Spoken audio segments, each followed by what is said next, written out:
Assalamualaikum warahmatullahi wabarakatuh. Teman-teman, hari ini kita akan membahas tentang pengertian simbol keagamaan dilihat dari tanda, simbol, dan agama. Pengertian tanda. Ilmu yang mempelajari tentang tanda ini adalah ilmu semiotika.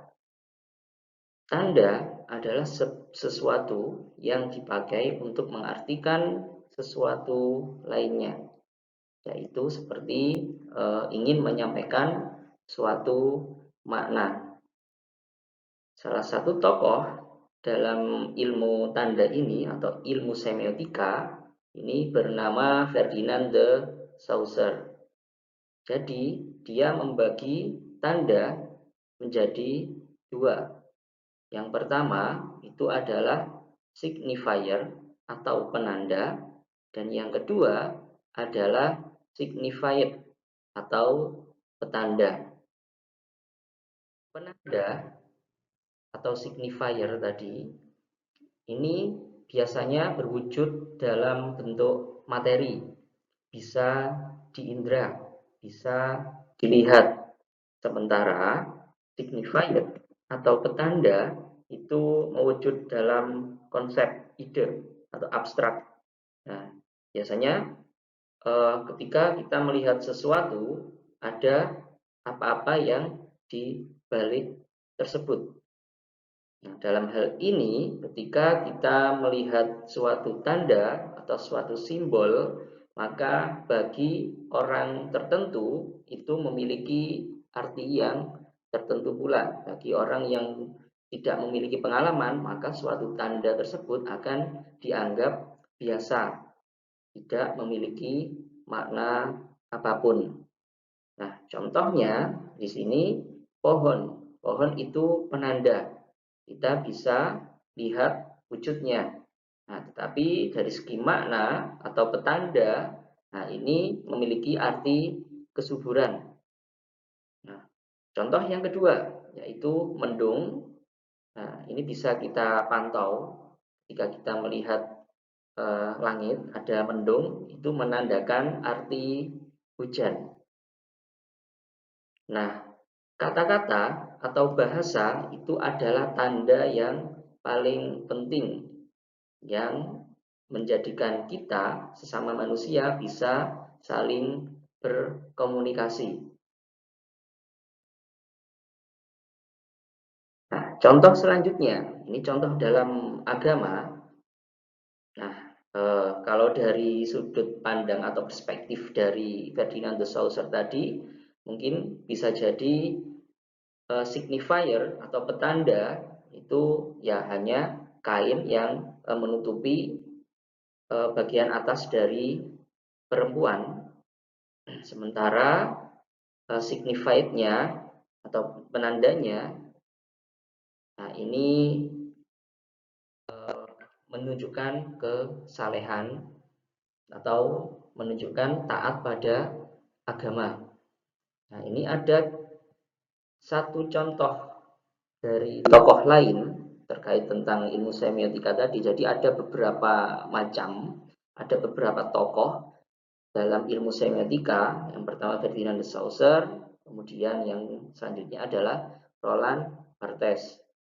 Nah, kalau Roland Barthes membagi tanda menjadi tiga, yaitu denotasi, konotasi, dan mitos. Cadar dalam makna denotasi yaitu kain yang menutupi muka perempuan selain mata. Kemudian secara konotasi, cadar menunjukkan kesalehan atau mungkin penindasan atau mungkin gerakan radikalisme. Ini tergantung perspektif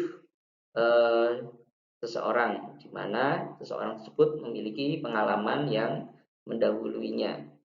Nah, sementara secara mitos, masyarakat meyakini kebenaran makna konotasi dari cadar. Ya, jadi cadar bukan hanya sekedar pakaian, tapi itu menunjukkan suatu kesalehan. Atau mungkin beberapa waktu yang lalu, ketika cadar, maka dianggap golongan radikal. Kalau sekarang sudah biasa ya.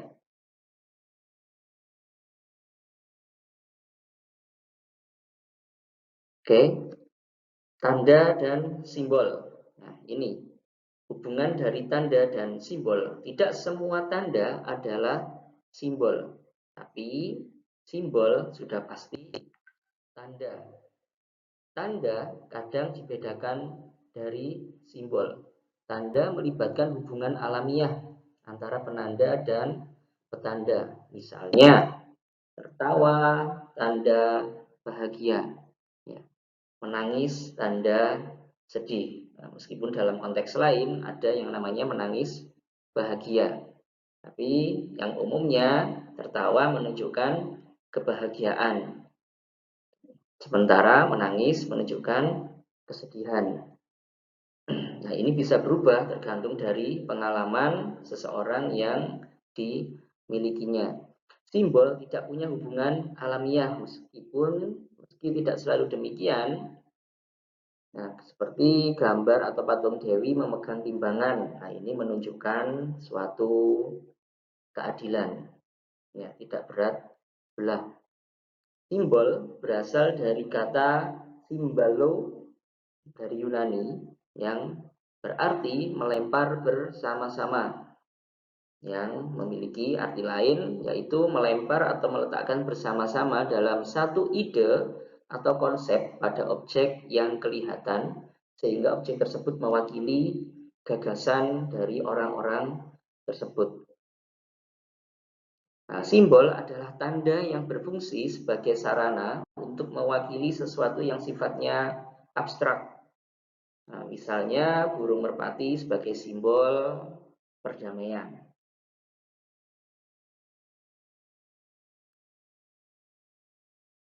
Nah, karakteristik simbol. Simbol itu ibarat wadah yang berisi ide, perasaan, pikiran, benda, atau tindakan. Antara wadah dan isi tidak punya hubungan alamiah.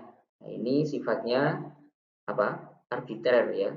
Jadi tergantung individu itu yang menciptakan suatu simbol tertentu.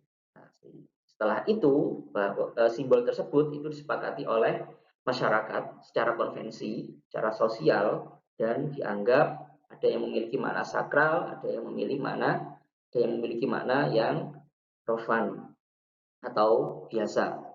Nah, ini tergantung kesepakatan dari suatu masyarakat tersebut. Simbol itu harus representatif interpretatif. Nah, maksudnya adalah bahwa simbol itu merepresentasikan yang disimbolkan berdasarkan penafsiran dari simbol atau terbentuknya simbol tersebut. Jadi simbol itu memiliki makna bagi para penganutnya. Tetapi bisa jadi simbol yang dikeramatkan oleh suatu golongan tertentu atau oleh orang tertentu kadangkala tidak memiliki makna bagi orang lain karena memang dia tidak memiliki interpretasi, dia tidak memiliki pengalaman terkait tentang simbol tersebut.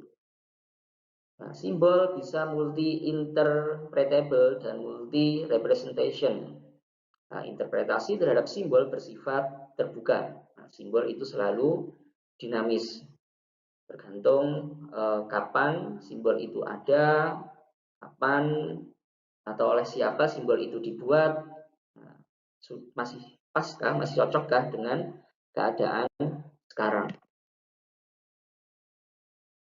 Nah, simbol dalam agama.